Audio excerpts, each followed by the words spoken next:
This massive nut is from a Zündapp KS 750. For years it sat forgotten somewhere in a corner, and there was a reason for that. Years of improper use had completely ruined it. Can I repair it? We'll see. I've worked on a lot of motorcycles, but I have never come across a nut this large or this unusual. What makes it even stranger is the way it was tightened and loosened over the years. See these raised lugs around the edge? These are the special wrench grips. They are obviously bent, but at this point, it's hard to tell what kind of condition the rest of the part is in. So, the first step is to glass-bead blast the entire surface. Once it's clean, all the damage should be easy to see.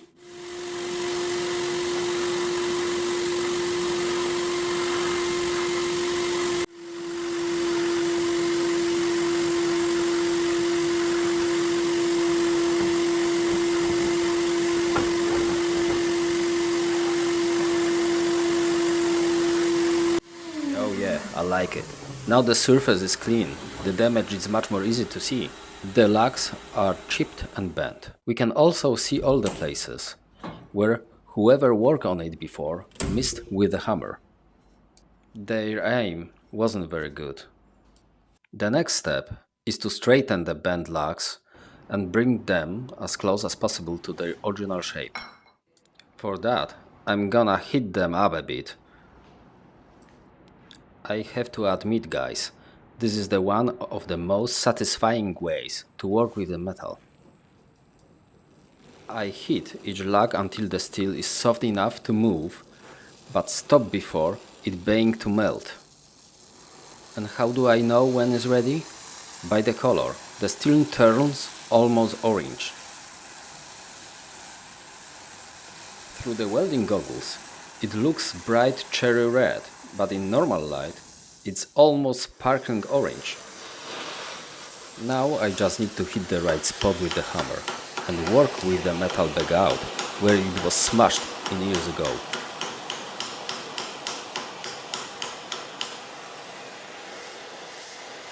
Whenever possible, I use the parts that survived as a guide to the factory shape of each lug.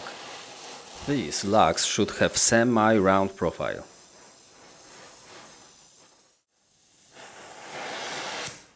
I use a forming punch I turn on the lathe to bring that profile back.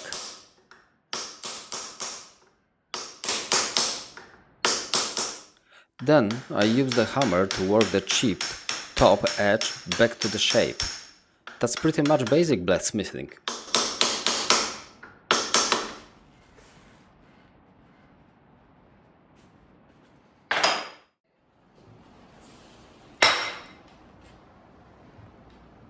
I have to admit that the lugs already looks much better. Before I go any further, I need to clean the parts again, but I'm not going to fire up the blasting cabinet every time. A wire brush will do.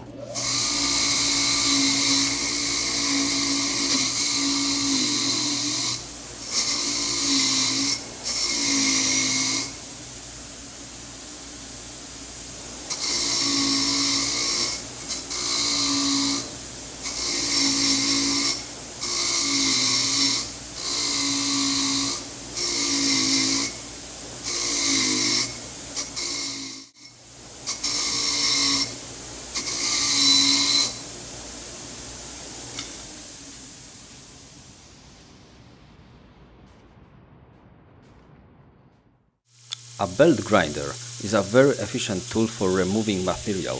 I think most people use them for knife making and blade smithing. To be honest, I've never sharpened anything on mine. I use it mainly to restore my motorcycle's parts from my private collection here in Hollywood. It takes off excess material very quickly, and that's exactly what I need here.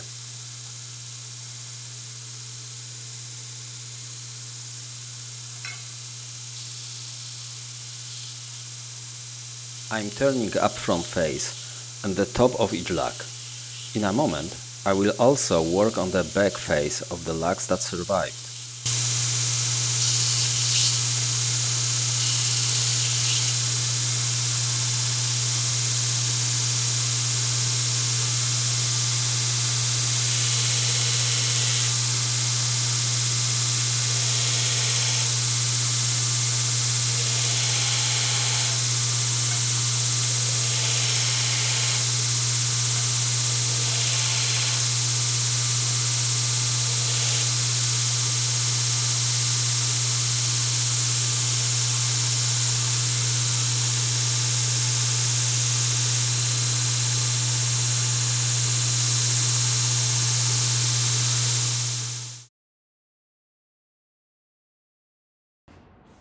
As you can see, quite a lot of material is missing.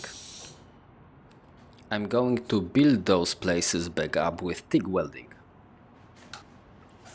TIG weldings give me the most control, and that's why I like it. The base metal melts, I add filler in it, and the paddle starts to flow. You can watch what was destroyed years ago come back almost instantly.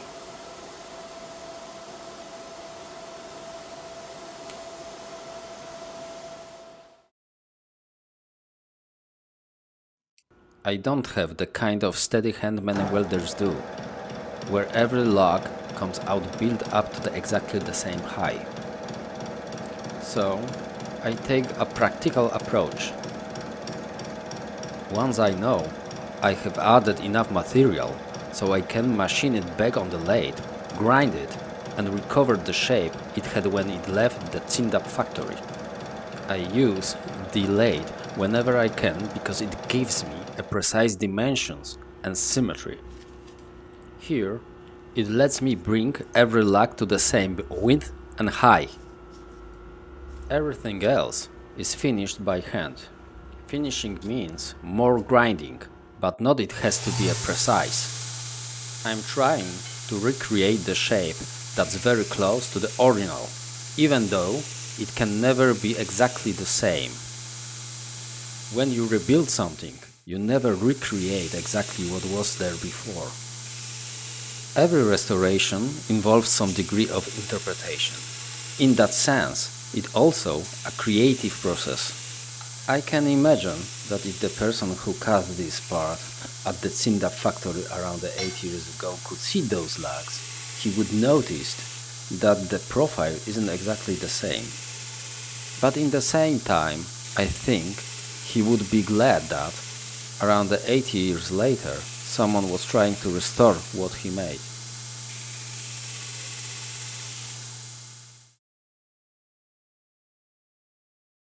No matter how much new technology we bring into the workshop, all the machines still can't really replace hand tools.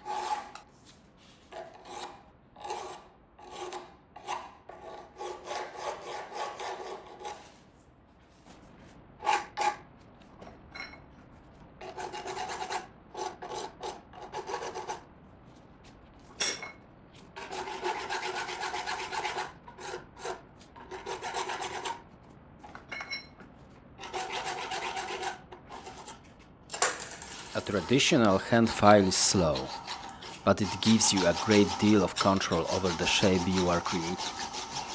I use it to clean up the small imperfections left by machining and finish the shape by hand.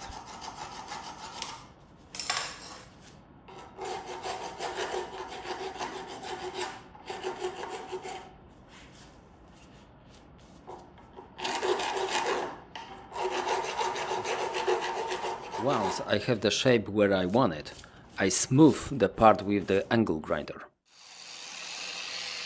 And you may thinking, what is this guy doing? Why is he holding the part in one hand and the grinder in the other when there's a vice right there? Because it's like piano playing. This gives me full control. I can press the grinder against the part and the part against the grinder. That lets me control exactly where and how the material comes off. What can I say more? Just take a look for yourself. At this stage, I am pretty happy with the result. Yes, the shape matters the most, but so do the material and the way the part was made. It's a steel casting, and the factory surface is very rough. Fortunately, I can recreate the texture, and that's what I am doing here. To me, this is the essential step before painting. Restoring a part isn't about making it absolutely perfect. As you can see, I have left many of scars from its past. They're part of its history, and I think that's worth preserving. I wonder if it will thread on after so many hitting sessions. Honestly, I think it will. But it's always nice to see the finished result, especially now that the nut has been painted.